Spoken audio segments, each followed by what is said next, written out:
Hey everybody, and Tony here, and here it is, my top 25 favorite Avatar The Last Airbender episodes. And as always, with my top 25 episodes list, it's going to be split into two parts. So the first part is going to be entries 25 to 11. And before I get to the actual countdown, I am fully aware of the sequel series, Avatar The Legend of Korra. I've only seen snippets of the show, but once I get to watching the show in its entirety, I'll do a proper review of it. Plus, I've heard a lot of comments and reviews and a lot of praise for this show. And it's pretty much confirmed, as I've watched only one episode and even seen some snippets, that it is definitely a worthy sequel.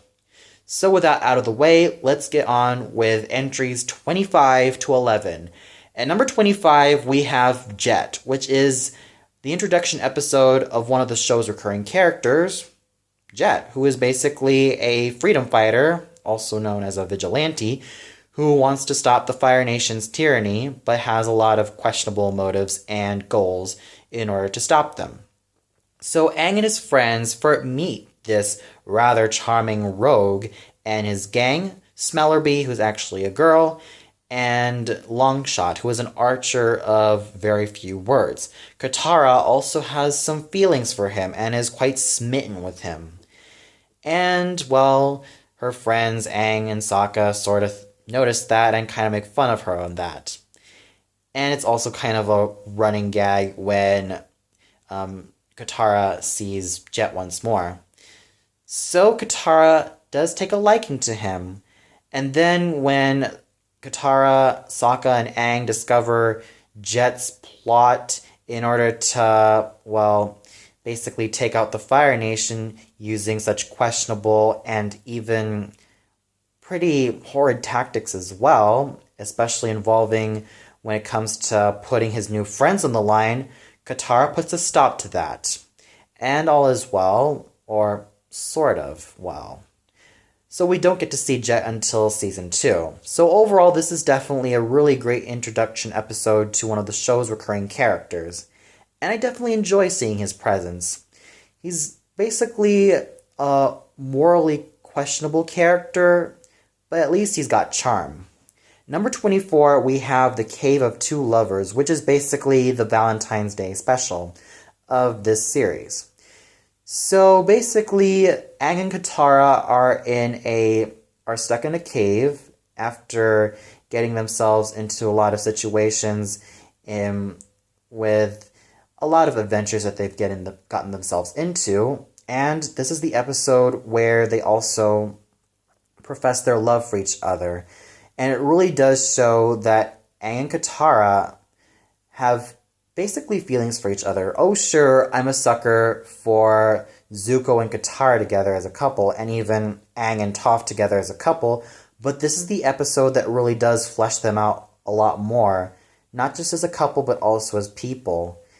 And I really have to say that I found themselves rooting for them, and hope to God that they end up well and good with each other. And it really does show that this is the development of their relationship. First of all, Katara did start off as a mentor to Aang when it came to waterbending, but as soon as the series progresses, they developed a mutual respect for each other, and, here it is, basically, with them affirming their love for each other. So this is definitely a great episode that really does develop Katara's and Aang's relationship with each other.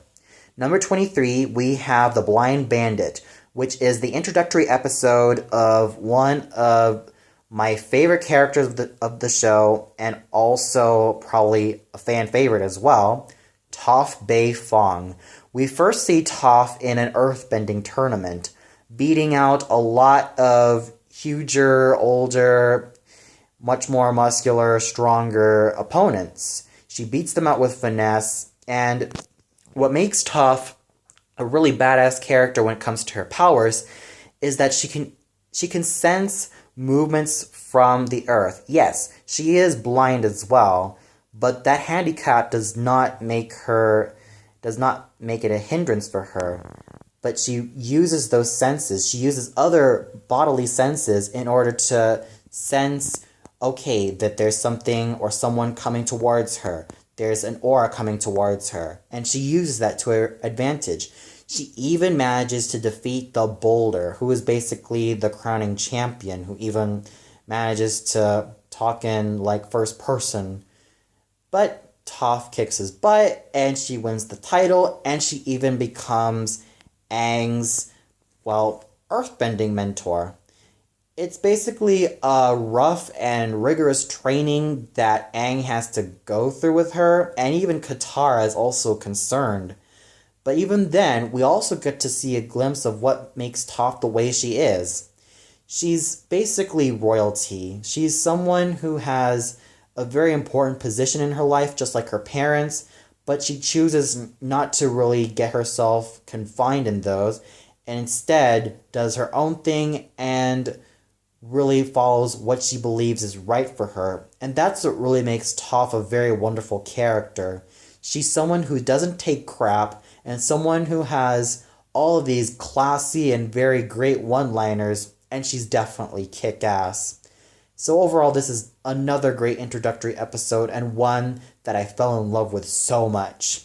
Number 22, we have the Warriors of Kyoshi, the introduction episode to some of the best female characters of the show aside from Katara. And those are the Warriors of Kyoshi, headed by the young leader herself, Suki. So basically, Sokka does come up with some very snide comments of stating that boys are much more capable than girls. But the Warriors of Kyoshi prove him wrong, and, basically, Sokka has a mutual respect for Suki. And, the Warriors of Kyoshi also have an interesting backstory as well of how they came to be. And, this is also the episode in which Sokka and Suki sort of have a thing for each other, which also hints at the relationship in future episodes. So overall, this is definitely a great introduction episode to some of my favorite characters, and especially to that of Suki, especially with that of the hint of the relationship that Sokka and Suki are going to have in future episodes. Number 21, we have Sokkas Master. Basically, Sokka is, in all essence, a warrior in training, even though his sister is a waterbender and is very skilled at it. Sokka emulates his father, Hakoda, and wants to fight for the better of his tribe and for the honor of his tribe. He's someone who wants to sharpen himself up to be a proper man and a proper warrior. So he goes on an odyssey to meet this blacksmith slash sword fighting instructor by the name of Pian Dao. And what he goes through is challenging and, rather rigorous as well, but they do gain a mutual respect for each other. Basically, Pian Dao wants Sokka to also get this black meteor, which is said to have very fine, material for making a great sword. Sokka does this, even though it's not an easy task, and manages to forge a sword out of it, and even start to have sword fighting lessons. And believe me when I say that it's also very well choreographed. Every single moment that Sokka has to go through when it comes to these lessons, it's extremely rigorous. He has to learn how to parry, he has to learn how to lunge, he has to learn all the basic techniques, all the techniques in order to become a great sword fighting warrior. So this episode really does show one of my favorite minor characters in the show, Pian Dao. Of course, I have a lot of other favorite minor characters, but this gentleman is made of pure badass. This is someone that will not take crap, that is stern, but basically kind as well, and someone who does these type of rigorous trainings because he knows what's best for his students. He is someone who's not gonna mess around. He is someone who's straightforward and someone who is definitely a very kick-ass person. and someone who is very great at his job because he's someone who teaches discipline and respect, and also the mutual bond between student and teacher. So he's someone to also look up to as well, and I could really see the bond that Sokka and Piandao have for each other as student and mentor. It's definitely a great episode that really does flesh out Sokka's ambitions to become a warrior and the training that he has to go through in order to become that warrior that we get to see in, well, episodes later on. At number 20, we have The Runaway, in which, well, Toph is accused of stealing a lot of property in the Fire Nation just to mess up with them, and even for them to even have a lot more money, and for her gang to also have something to eat and something to live their lives of.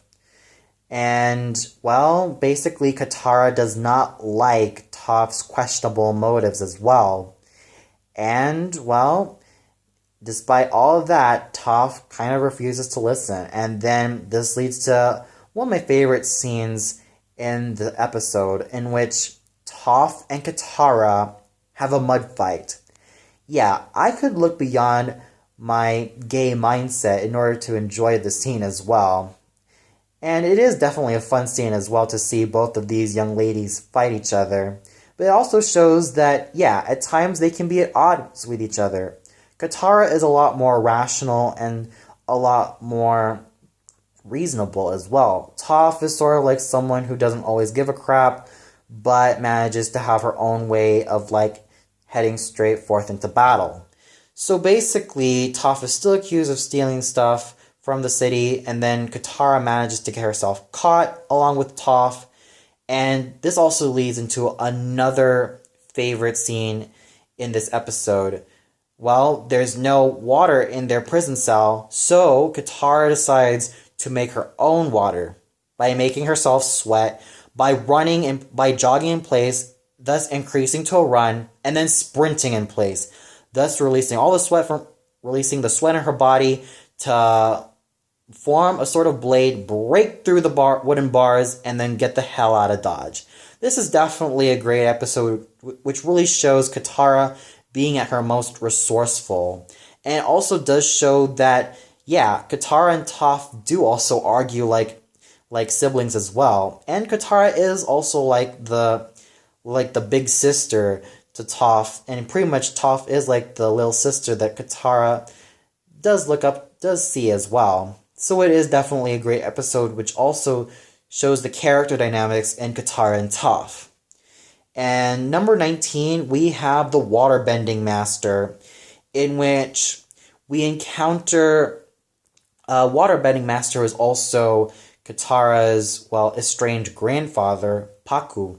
He refuses to give waterbending lessons to Katara and refuses to further hone Katara's skills in order for her to become a lot better and for her to become a lot more, well, skilled in this craft that she's good at.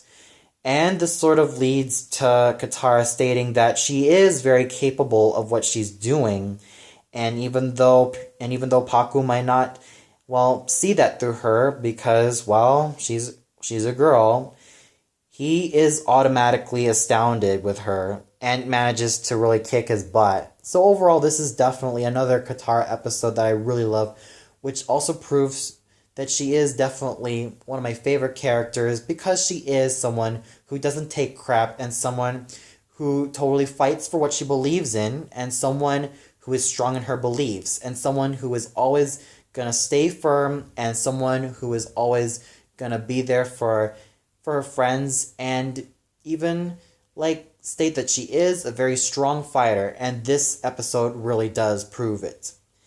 And number 18, we have The Swamp, which is pretty much one of the creepiest episodes of Avatar: The Last Airbender. Basically, Aang and his friends encounter a sort of swamp tribe, hillbilly type of people.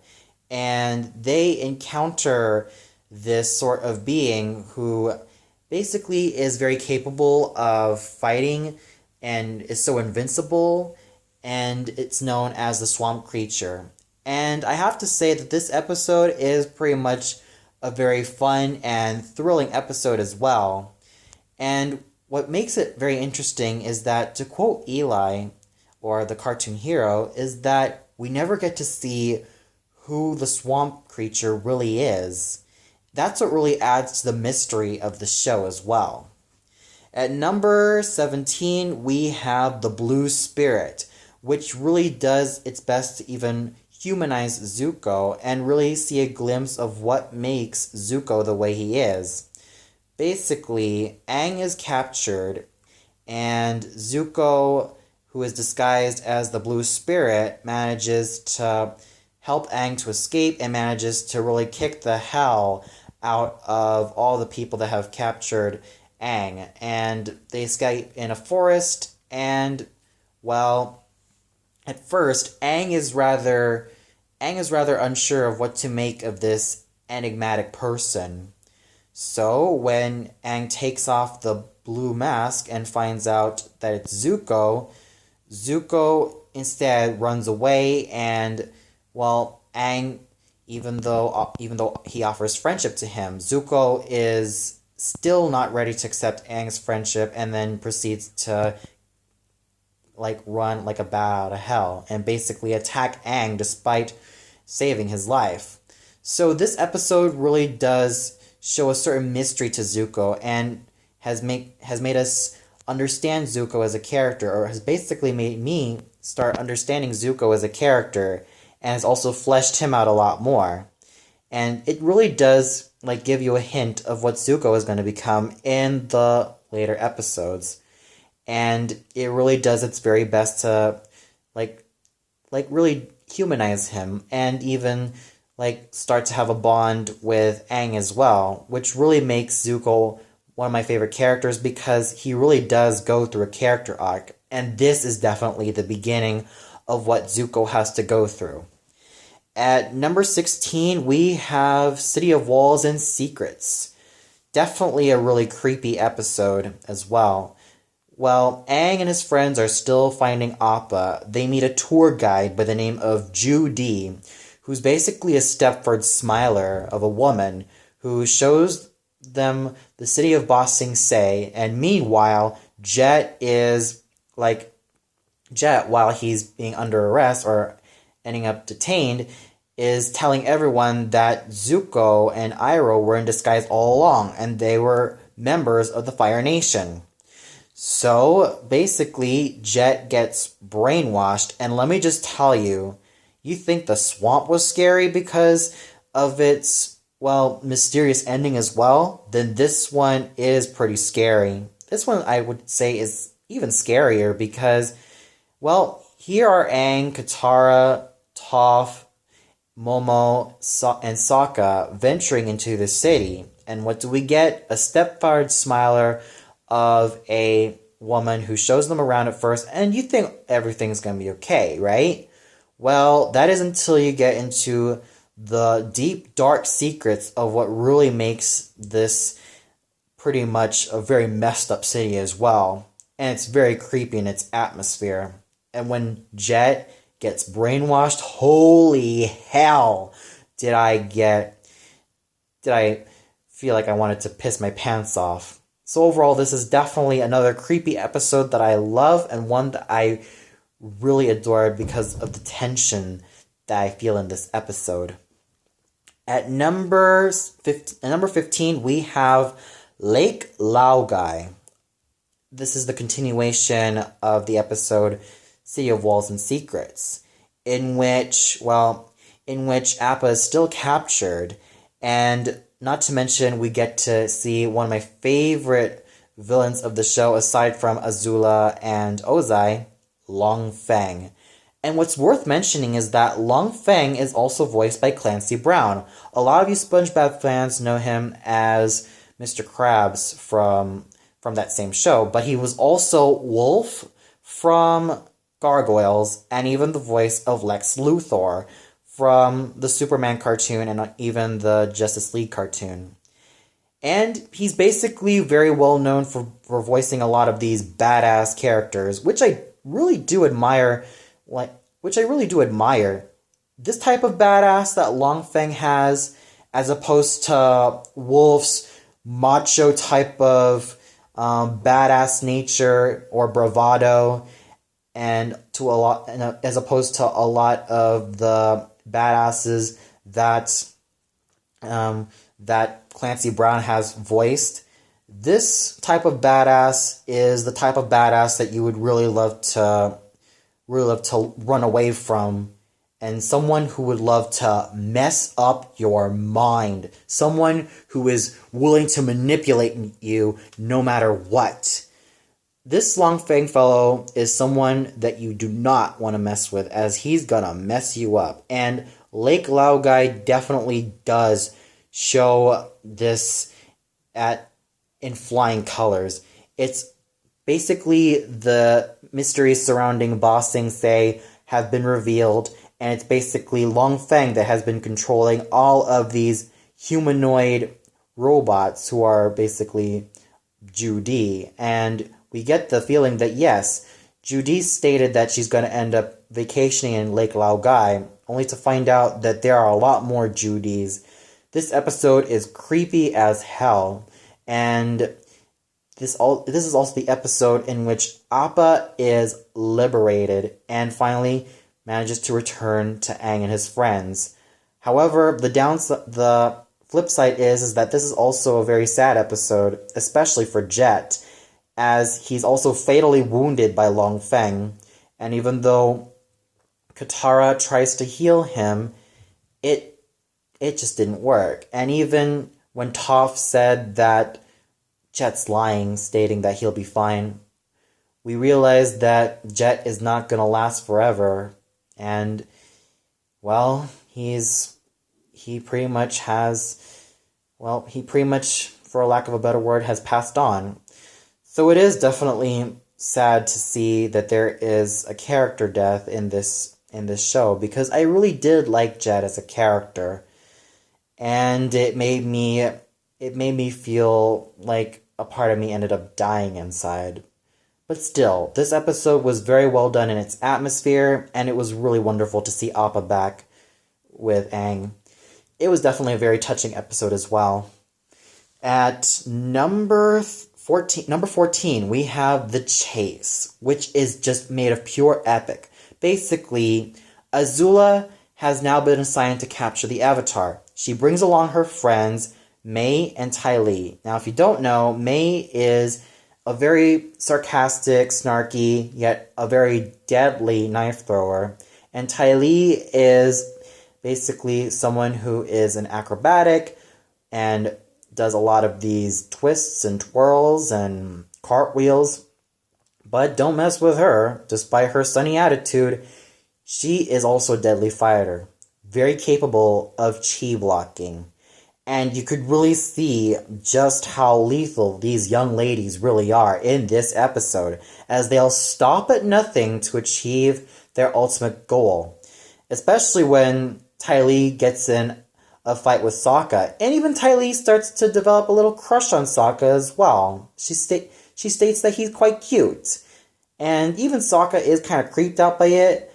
And there's also a fight also between Katara and Ty Lee.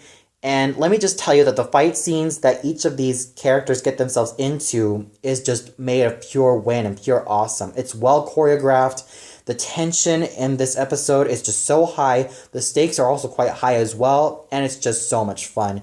Even Azula has a little face-off with Aang. And Azula also has one of the best lines of this episode, in stating that, you don't recognize me? And she proceeds to mockingly portray Zuko, in which she covers her left eye and says, I am the someone who's going to capture the Avatar to regain my honor. I thought that was a very fun moment, especially to see that Azula definitely has a dry sense of humor, and even a twisted sense of humor as well, which makes her all the more, awesome, for lack of a better word, as a villainess. The fact that she has a lot of dry humor moments, especially with Aang, is just so full of win. And this is definitely a great episode because it's got a lot of tension and it's just got a lot of kick-ass moments. At number 13, we have The Drill, in which Azula, Ty Lee, and May are still at it again when it comes to trying to capture the Avatar, or Aang in this case. So, this leads to another great chase scene in which they even, go through King Bumi's palace, and they slide through his palace, and my gosh, the chase scene is still, maintains a lot more of, tension in this episode as well, especially when it comes to the drill. Oh my holy hell, is that drill so freaking huge. And it is just another episode that is so full of tension. It is so full of high stakes, and especially when Aang has found out that Appa has been captured by a bunch of sand nomads, he completely goes berserk, which is another favorite moment of this episode, Aang going completely berserk. It's just so awesome. I would not even want to bother messing with him. He goes into Avatar state, interrogating where is Appa, and he just completely loses it. So overall, this is another episode that is so full of tension and so full of high stakes. Number 12, we have Appa's Lost Days. Oh boy, and Appa is one of my most favorite animal characters in this entire series, and which is no surprise because this episode has also won an award for being one of the best animal-centered episodes, and this basically won the Humane Award, and, it really goes to show why. Appa is captured, basically, and is taken to a circus where he has to perform a lot of these death-defying tricks. He is, treated so cruelly by the ringmaster, even though one boy takes pity on him and tells Appa to go free. He does, but when he ends up sleeping in a barn, the farmer states that, oh my goodness, he's a monster. Appa goes berserk again, and, he then finds himself with the Kyoshi warriors, headed obviously by Suki. Azula then, spots the Kyoshi warriors and gets into a spat with them, and even with the likes of May and Ty Lee. And, then, basically, they pretty much feel overpowered by Azula's and May's and Ty Lee's mad skills. Suki then tells Appa to fly free. This is the episode that has made me feel so sorry for Appa. The way that he was being cruelly treated by the ringmaster, and the fact that people call him a monster, it's just oh my god, it's so heartbreaking. What's even more heartbreaking is that you get to see Appa go through the old places that he once was, especially when it came to his moments with Aang, and the final shot of the episode is just so heart-wrenching. So this is definitely a very heart-wrenching episode that really showcases the odyssey that Appa has to go through without Aang and his friends, and my heart definitely went out to him. And it's I want to tell him, you can do it, big guy. You can march forward. It doesn't matter how much shit that you went through, but it doesn't matter. You're a very wonderful animal. You're a very wonderful thing. You're a very wonderful, wonderful piece of work, and you deserve to have Aang in your life. And it makes me want to root for Appa to really go back to Aang, not just his master, but his friend and sort of like a brother.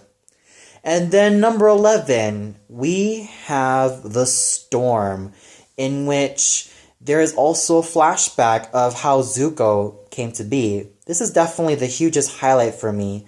So basically, we also get to see glimpses of Zuko's childhood and how he came to be. His memories with his mother, and even his constant memories with Azula, and even May's first spell of affection towards him. We get to see how much of a bitch Azula was in her earlier years as a child. And even though she was blessed with such wonderful gifts, she was still quite a bitch.